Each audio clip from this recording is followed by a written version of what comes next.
One of the things that really scares me the most for families about this new big beautiful bill, if you ended this with $160,000 of private loans and something was to happen to your spouse, you are on the line for that.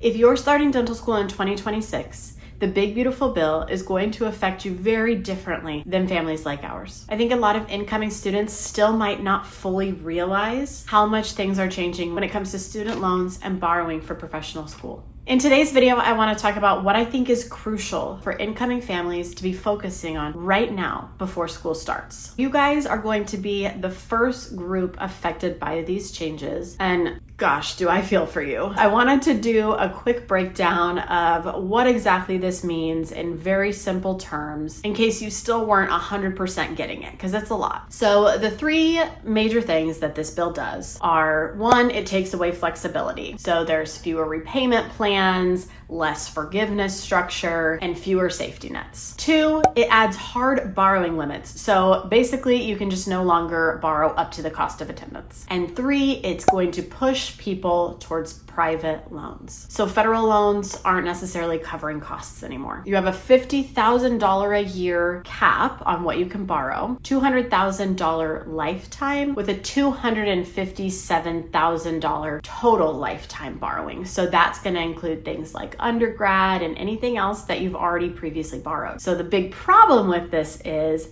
dental schools can cost anywhere from $300,000 to $500,000. So obviously there's going to be a gap if you can only borrow $200,000. So the system is very much shifting from a borrow what you need and worry about it later to you're responsible for the gap and repayment is much stricter. And of course, what fills the gap? Wonderful private loans. The problem with private loans is they can come with a higher interest. Now, I have seen some out there that have been lower than like what our interest is, for example, but that just really is gonna vary. It's credit-based, hence why it varies, and it is much riskier. So here's the scenario that I think about. Say your tuition and living expenses was going to total $900,000 a year, and you're only allowed the $50,000 in federal loans. And wouldn't you know, you're short $40,000. So then what do? Oh,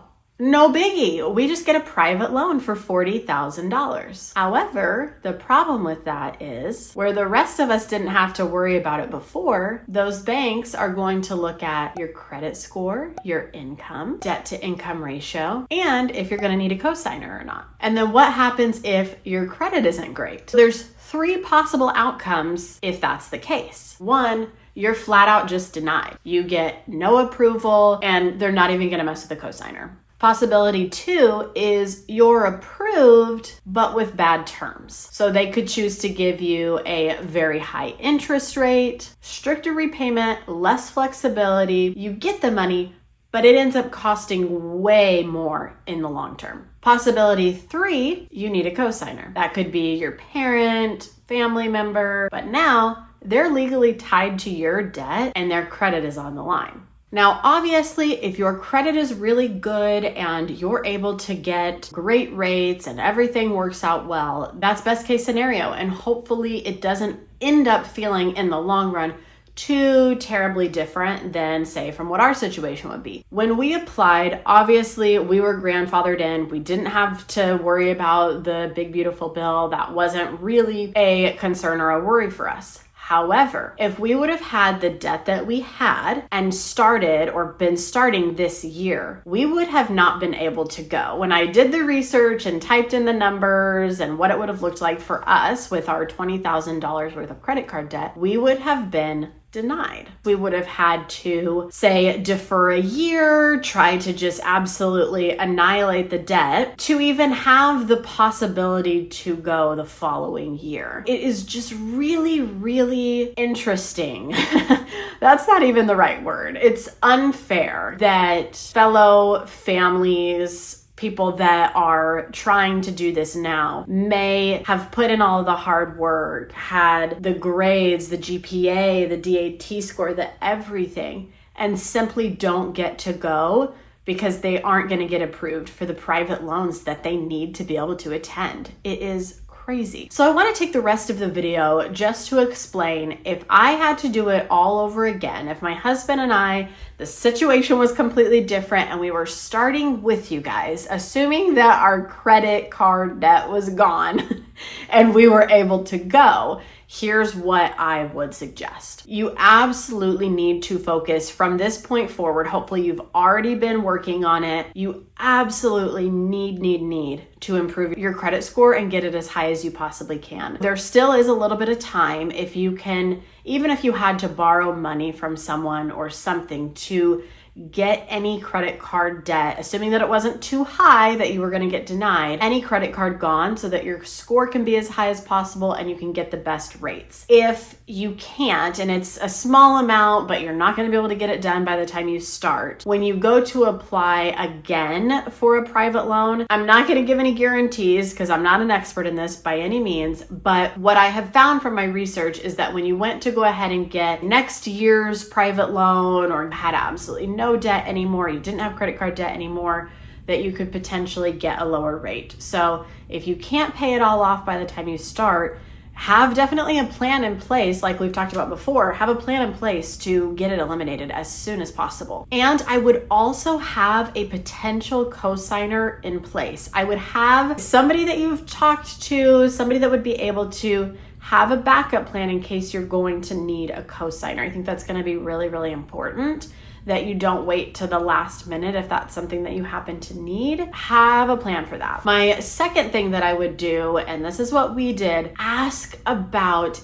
any and all potential scholarships, school jobs, paid research jobs. That way you did not have to borrow as much from private loans. At my husband's school for the whole first year, and he's also doing it in second year and all the years if he can, he gets around $1,000 a month paid for working as the AV guy for his grade. He got the paid research, which was $3,000 for 1 month of doing research. And he'll also get paid minimum wage as well for the tutoring this upcoming fall. And then when it comes to the scholarship, my husband also got the school's largest scholarship that they offer. It is $50,000 a year each year. As long as you keep your grades up and you don't remediate, you get to have that each year, which ends up being a $200,000 scholarship when everything's said and done. And I truly believe in my heart of hearts that the reason that he got that was simply because we called the school and asked about jobs, about how we can afford this as a family, about any potential avenues or things that they could point us towards. And I truly believe that that's why he got the scholarship, because he didn't have to do anything for it. He didn't have to apply for it. There was nothing special that he did. I just simply think that it was because we called, we asked. There was clearly a need as a family of 7 going through this. And that is a huge help to us. That's something that we're so grateful for. And obviously it's not like covering living expenses. It's not like the cure-all for how we pay our bills. No, but it's huge in overall what we will have to pay back at the end of this. And all we did was ask. My next piece of advice would be apply for any and every assistance program that is available to you. I'm talking Medicaid, food stamps, energy assistance. I don't know what the specific amount is, and it's not enough to cover full utilities for the full year, but I know you can get like a couple $100 here where we live to help pay your electricity bill. And I'm sure there's others that I don't even know about. And again, every state is different, so see what your state offers. Absolutely apply for those. We get about $1,500 a month for our groceries, and we use every bit of it. We are a very large family, and our grocery bill is high. It is high. We could not be here doing this if we did not have help, if we did not take advantage of those programs that are there for us. So definitely do not be paying for your child's insurance out of pocket. Do not apply for food stamps because you don't think you'll get it or because you're embarrassed. Do it. I promise you, everybody is on it. Everybody is taking advantage of those opportunities that are there for us because we need to feed our families. Our kids need to be able to go to the doctor, the dentist, etc. So definitely apply for any and all assistance programs that you can. Also, going with that, I would highly encourage you.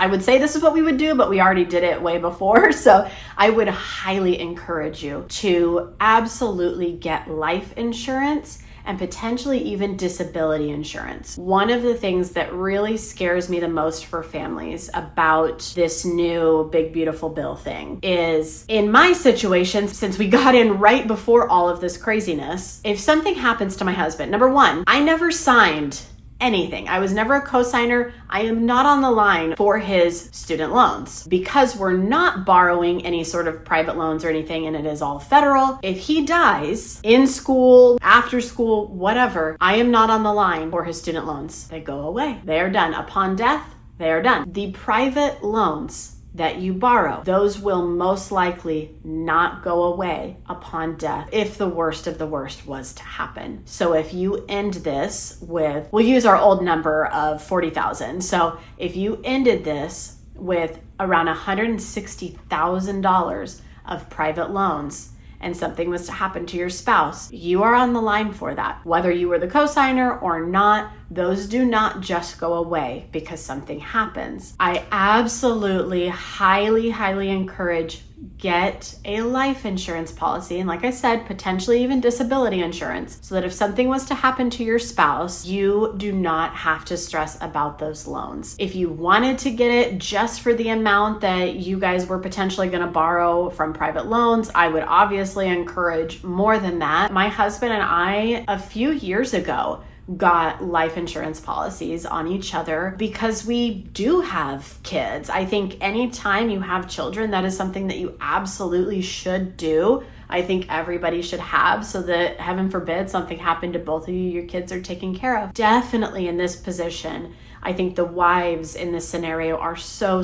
vulnerable, and you have to have a backup. I could literally make a whole entire video of ways for stay-at-home moms, wives, whatever, to protect themselves financially, because it is just so serious. And with the disability as well, again, if something was to happen to him and he couldn't practice, he wasn't able to do this after all, having money to pay for that, to help you while you guys get on your feet, while he figures out another career path, whatever the case may be, please take care of yourselves. Please protect yourselves. Another thing that I would recommend doing is make a plan for how you are going to pay for things until you get the first loan disbursements. We did not get ours until mid-August, that first week that school was starting. So how are we going to pay July's rent? How are we going to pay August's rent? And I have even seen some things in my research that the private loan amounts may be delayed. It may kind of cause like a 2 to 3 week delay. So potentially even, do you need September's rent? And I think you just need to either save the money up or figure out a plan. For us to be able to have this buffer, we actually used and took out my husband's 401k. I can't remember what the exact amount was. I want to say $7,000, $8,000. And we went ahead and cashed that out. Yeah, you have to pay a little bit in like fees and taxes. But for us, that money was far more valuable in the here and now than whenever else. It would have been such a like insignificant amount. When we first moved here, we needed that money. We needed that money to be able to pay for those upfront things until we got our loan money. So have a plan in place, because you're not just going to move here and immediately get that money. You might have a couple months rent that you need to have the money for, a couple months of, do you have a car payment, your utilities, what kind of bills do you have that they need to be paid, and you might not have your loan money yet. So definitely have a plan for that. My final piece of advice, and this one might be hard to hear, you don't have to start this year. If this is in any way going to put yourselves in a position that you cannot sustain, it is okay to wait. Call them up, talk about deferring a year, getting things right, whatever you need to do. But if it is not going to work, don't force it. I'm not saying don't really do a deep dive, figure out the math, figure out things with the private loan companies, do all the calls, exhaust all the options, see what you can do. Like I said, call about the jobs, see about working on breaks, etc. But if it just is not going to work, not this year, not yet, it is okay, and there is no shame in waiting. I know these changes can sound really overwhelming, especially for families already stressed about the cost of attending dental school. But the answer is not panic, it's preparation. And I think one of the best things that you can do right now, stop keeping all the numbers in your head, sit down and build a plan. So in my next video, I'm walking you guys through building a very beginner-friendly dental school budget. I'll see you guys there.